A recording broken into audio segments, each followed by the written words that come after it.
What if one prayer could change your life forever? Imagine having the power to speak directly to the Creator of the universe, the one who holds all things in his hands. What if your prayer could bring you peace in the midst of a storm, healing for your broken heart, and wisdom for the challenges you face? The truth is, prayer holds incredible transformative potential. It's not just about asking for things, though God invites us to do that, but about creating an intimate connection with Him.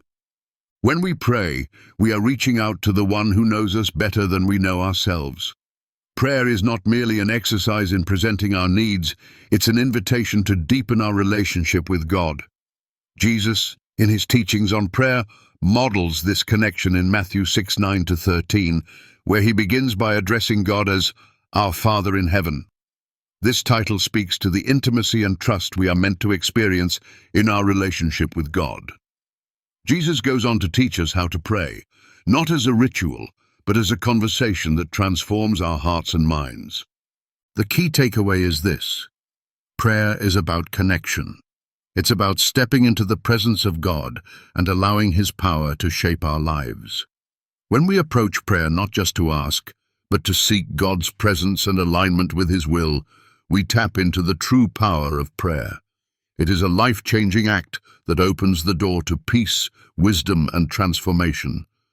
Many people approach prayer with the best of intentions, but make a few common mistakes that hinder their spiritual growth.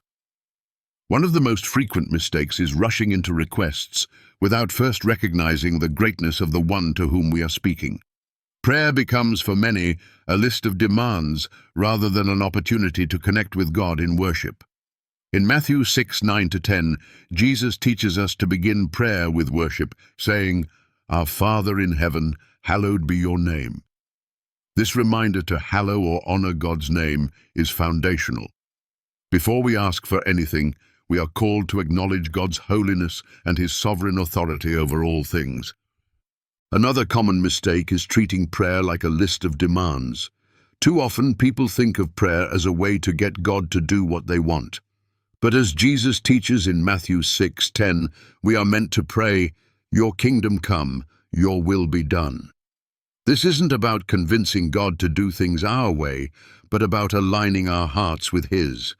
Prayer should be a posture of surrender, where we seek God's will above our own. When we focus too much on our requests without recognizing God's holiness or aligning ourselves with His will, our prayers can become transactional rather than relational. We lose sight of the fact that prayer is not just about receiving answers, but about growing in intimacy with the Father. By shifting our focus from our needs to God's greatness, we allow Him to work in and through us in ways we could never imagine.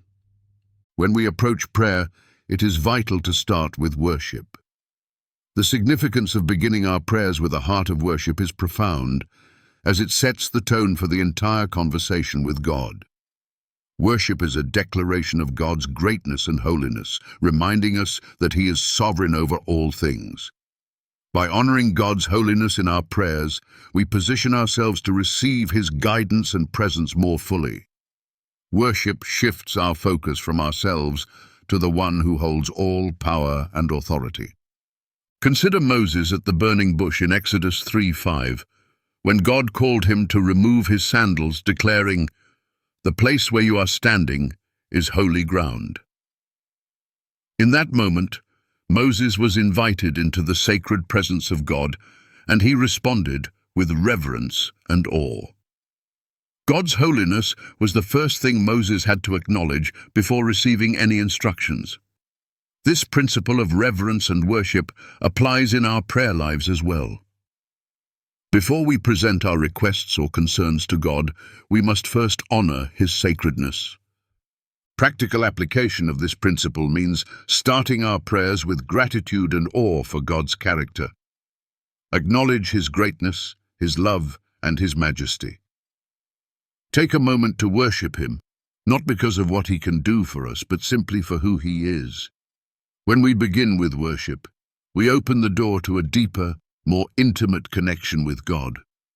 Worship reminds us that prayer is not about what we can get, but about glorifying the one who deserves all honor. True prayer is not about convincing God to follow our plans, but about aligning our hearts with His will. The key to effective prayer lies in surrendering our own desires and embracing God's perfect plan, even when it is difficult. Many people make the mistake of asking God to align with their own preferences, but prayer, in its deepest form, is about yielding to God's sovereignty and trusting that His plans are far greater than anything we could imagine. Jesus exemplified this in the Garden of Gethsemane when He faced His greatest trial.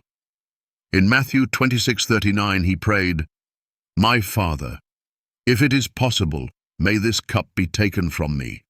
Yet not as I will, but as you will." Jesus, fully aware of the suffering He was about to endure, surrendered His own will and trusted the Father's plan, even though it meant pain and hardship. His prayer was not about asking God to change His circumstances, but about submitting to God's perfect will. In our own prayer lives, surrendering to God's will can be a challenging but essential step. It means letting go of our need for control and trusting that God knows what is best for us. Practically, this might look like acknowledging our own desires and then surrendering them to God, saying, "Lord, I trust you. Help me to align my heart with yours, even when the road is difficult." It's about saying, "Not my will, but thy will be done." This kind of surrender opens the door for God's greater purpose to unfold in our lives, even in the midst of uncertainty and difficulty. When we surrender, we make room for God's perfect will to be done in and through us. It is so easy to become consumed by worry, especially when we face challenges or uncertainties about the future. We may find ourselves anxious about what's coming next, whether it's financial concerns, relational struggles, or the weight of decisions ahead. The temptation to dwell on what could happen in the future can overshadow our ability to live fully in the present moment. Yet Jesus teaches us to focus on the here and now, trusting God for what we need today. In Matthew 6:11, Jesus instructs us to pray, "Give us this day our daily bread." This simple yet profound teaching invites us to let go of future anxieties and rely on God's provision for each moment. Jesus doesn't tell us to worry about the next week, the next year, or the next decade. Instead, He teaches us to trust God for today, knowing that He will provide exactly what we need. This is not a call to ignore our responsibilities or neglect planning, but a reminder to leave our worries about tomorrow in God's hands. A powerful biblical example of God's provision is found in Exodus 16, when the Israelites were in the wilderness. God provided them with manna each day, but only enough for that day. If they tried to collect more, it spoiled. This lesson of daily provision teaches us that God's grace is sufficient for each moment, and He will provide exactly what we need when we need it. Trusting God for today allows us to rest in His faithfulness, letting go of the burden of future worries.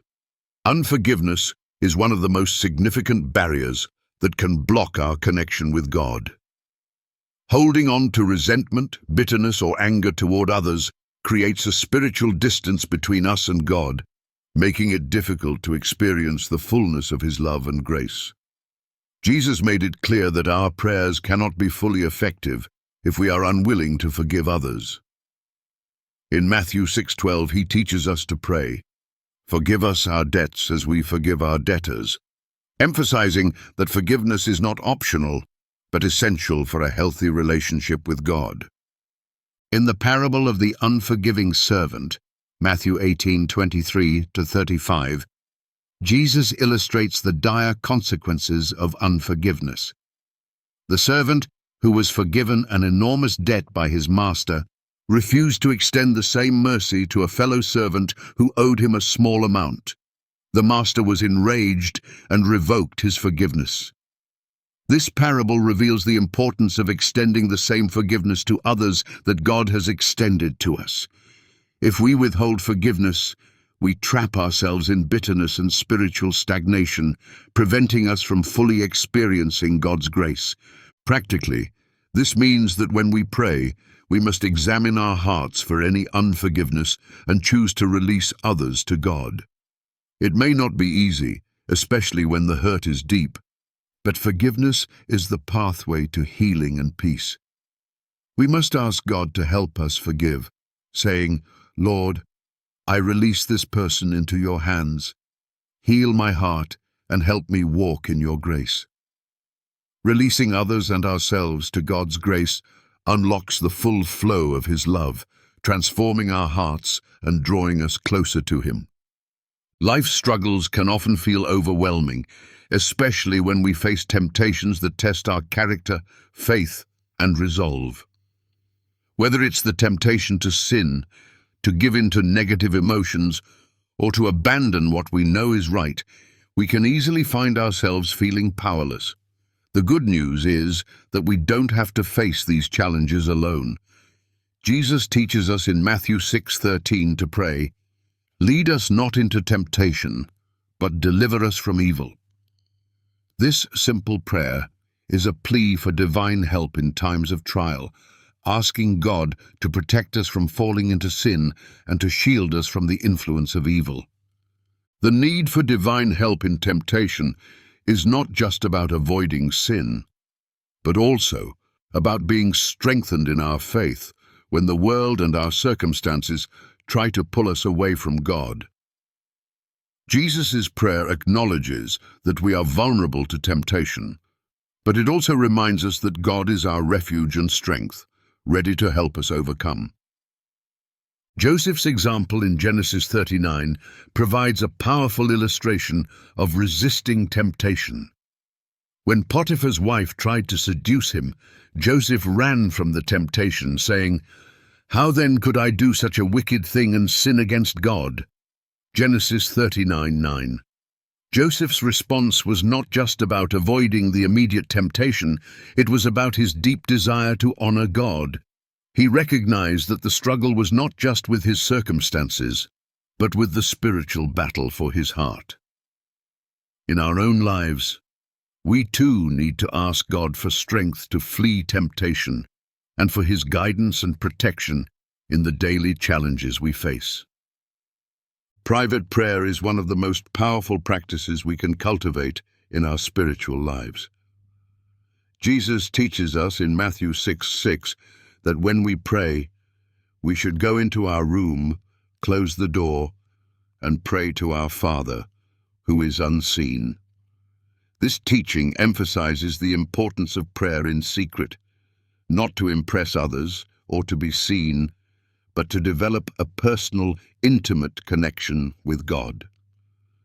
Private prayer is essential for personal transformation because it is in the quiet moments alone with God that we allow Him to search our hearts, reveal His will, and deepen our relationship with Him. The example of Daniel in Daniel 6:10 illustrates the power of private prayer. Even though it was illegal to pray in public, Daniel continued to pray 3 times a day in his room, facing Jerusalem. His commitment to private prayer was not about obeying a law or performing for others. It was about maintaining his relationship with God. Daniel's prayers were deeply personal and aligned with God's purposes, allowing him to remain faithful despite external pressures. In our own lives, private prayer provides the space to be honest with God, to seek His guidance, and to listen for His voice. It's essential to find a quiet place where we can be undistracted and fully present before God. Whether it's in a prayer closet, a quiet corner of our home, or during a solitary walk in nature, the important thing is that we create time and space to meet with God without distractions. Through this practice, we open ourselves to personal transformation and cultivate a deeper, more intimate walk with our Creator. Prayer doesn't have to be long-winded or filled with fancy words. In fact, one of the most powerful aspects of prayer is its simplicity. Jesus warns us in Matthew 6:7 not to use vain repetitions in prayer, meaning we shouldn't feel the need to repeat ourselves endlessly or to rely on elaborate language to get God's attention.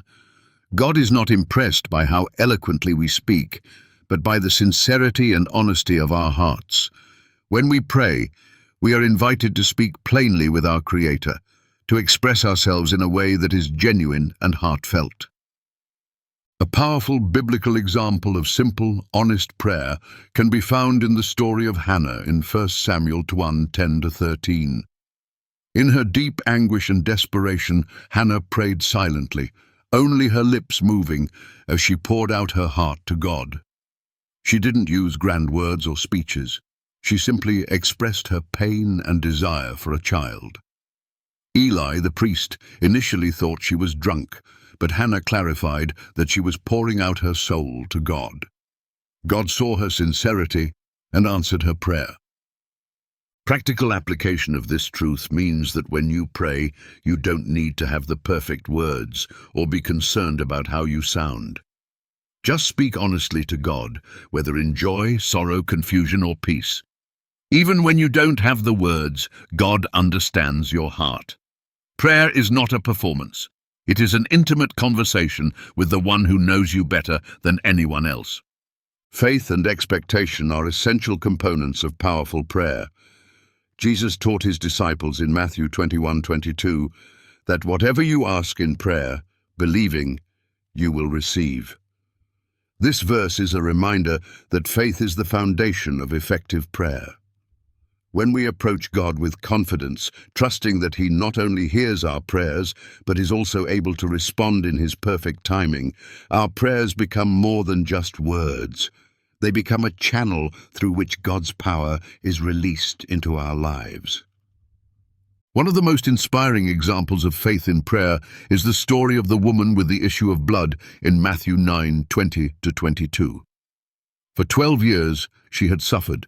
But when she heard that Jesus was near, she believed that if she could just touch his cloak, she would be healed. Her faith in Jesus' power to heal was so strong that she believed a simple touch would make a difference. Jesus, recognizing her faith, immediately healed her. He said, "Your faith has made you well," showing that it was her trust in him, not just the physical act of touching his garment, that brought her healing. Practical application of this teaching means approaching prayer with boldness and confidence, believing that God will answer. It is not about demanding answers or rushing the process, but about trusting in God's perfect timing. When you pray, have faith that He hears you, and expect that He will respond according to His will. Your prayers can become more than requests. They can be powerful declarations of faith that invite God's work into your life.